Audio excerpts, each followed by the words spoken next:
modern airplane that transports us to Mérida, capital city of Yucatan, is a thrilling symbol of the changes that have taken place in this remote part of the world since it was discovered by Spanish explorers over 4 centuries ago. The city of Mérida was founded in the year of 1542 on the site of the prehistoric Maya city of Tijo, where from a time close to the birth of Christ, the ancient Mayas developed an exceptionally high degree of civilization, which had begun to break down in the 15th century before the arrival of the Spaniards. Mérida boasts of having more windmills than any other city in the world. In fact, it is often referred to as the city of 10,000 windmills, which are used to pump water from hidden springs. In spite of its remoteness, Mérida is constantly improving commercially, industrially, and socially. Its streets have been paved, electricity is widely used, and living conditions are quite modern. Occupying the site of an ancient Maya temple is the cathedral, which is considered to be one of the finest structures of its kind in Mexico. It was started in 1561 and completed 40 years later. The stones used in the cathedral were taken from the primitive Mayan temples, and it is estimated that 300 Indians were used in the construction work.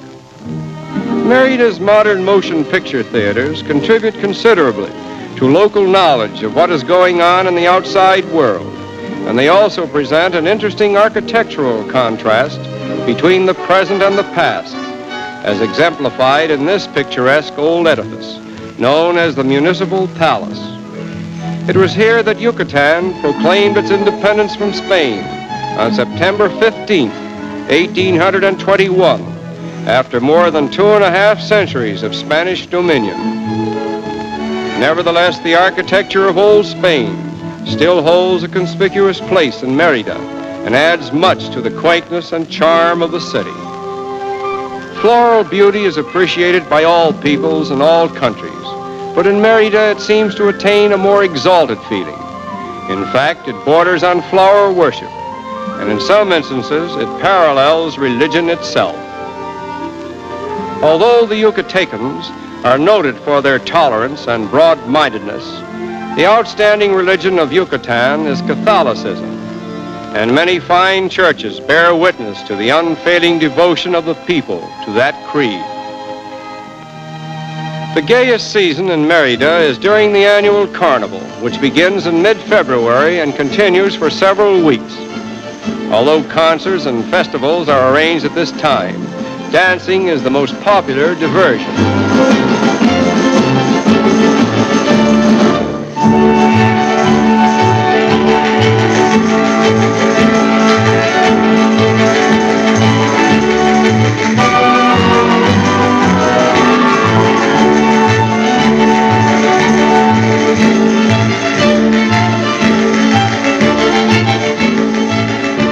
While most of the folk dances of Yucatan are Spanish in character, there are occasional revivals of ancient Maya dances, such as this one.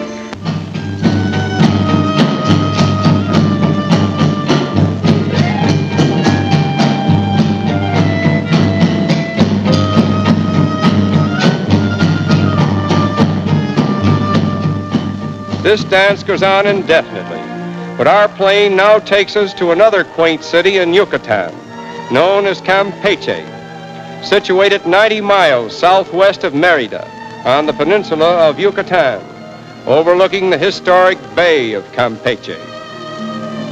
It was here in 1517 that the early Spanish explorers first set foot on the soil of Yucatan, and it was here that the first Catholic Mass on the continent of North America is said to have been celebrated.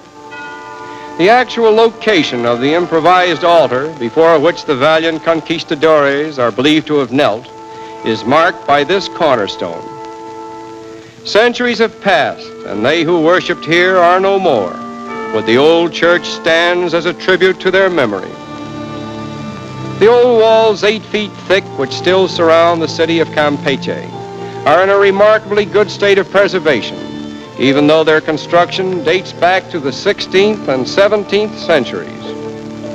They were built as a protection from the pirates who were attracted by the town's wealth, as well as its beautiful women.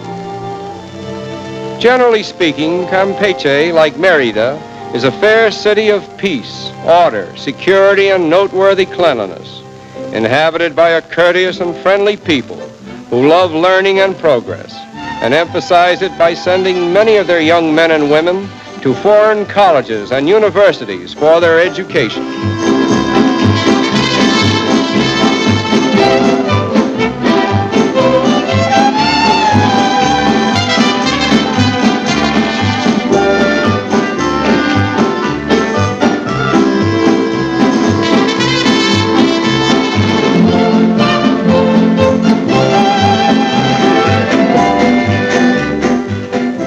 The mestizos, who are a mixture of Spanish and Mayan blood, form a large and picturesque portion of the population of the Yucatan Peninsula.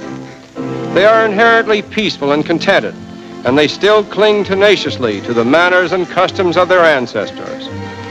These costumes are typical of Yucatan, and many of them have been handed down from mother to daughter for generations.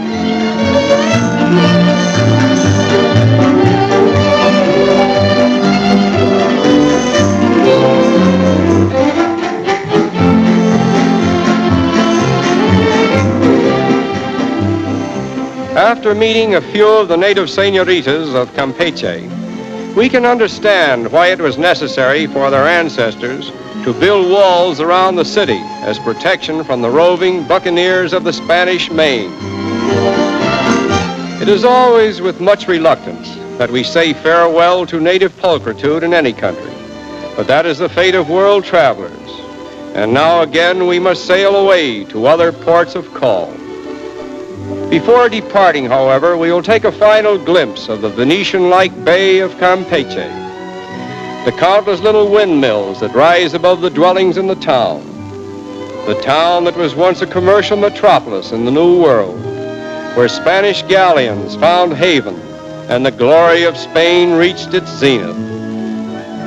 Campeche, you were great then, and the memory of it all makes you historically famous now.